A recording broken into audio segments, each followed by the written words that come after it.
2025 সালে নতুন ভোটার কার্ডের জন্য আবেদনপত্র নেওয়া শুরু হয়ে গেছে।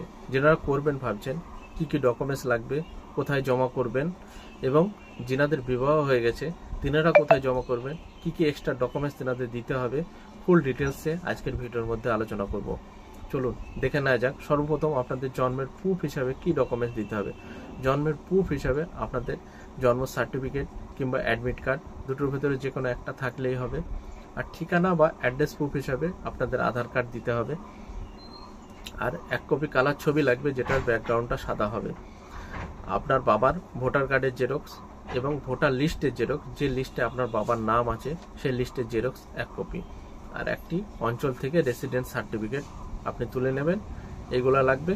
এবং যিনাদের বিবাহ হয়ে গেছে তিনারা কি এক্সট্রা ডকুমেন্টস দেবেন, তিনারা একটা লিঙ্ক সার্টিফিকেট দেবেন, এবং বাবা মায়ের দুজনেরই ভোটার কার্ডের জেরক্স লাগবে, এবং ভোটার লিস্টের জেরক্স লাগবে, যে লিস্টে আপনাদের বাবা মায়ের দুজনেরই নাম আছে। হয়ে গেল। এবার আপনাদের আধার কার্ড যেটা থাকবে সেটা অবশ্যই আপনার স্বামীর অ্যাড্রেসে থাকতে হবে। যদি না থাকে অবশ্যই আগে করিয়ে নেবেন, তারপর ভোটার কার্ডের জন্য অ্যাপ্লাই করবেন, না হলে কিন্তু হবে না। এগুলো হয়ে গেলে আপনার অনলাইন কপিটি এবং যে ডকুমেন্টসগুলো বললাম সবগুলো 1 কপি করে জেরক্স নিয়ে আপনাদের গ্রামে বা আপনাদের বাড়ির কাছে যে বিওলো আছে তিনার কাছে জমা করে দেবেন। তিনাকে জমা করে দিলে তিনি হিয়ারিংয়ের দিন আপনাকে ডেকে নেবেন।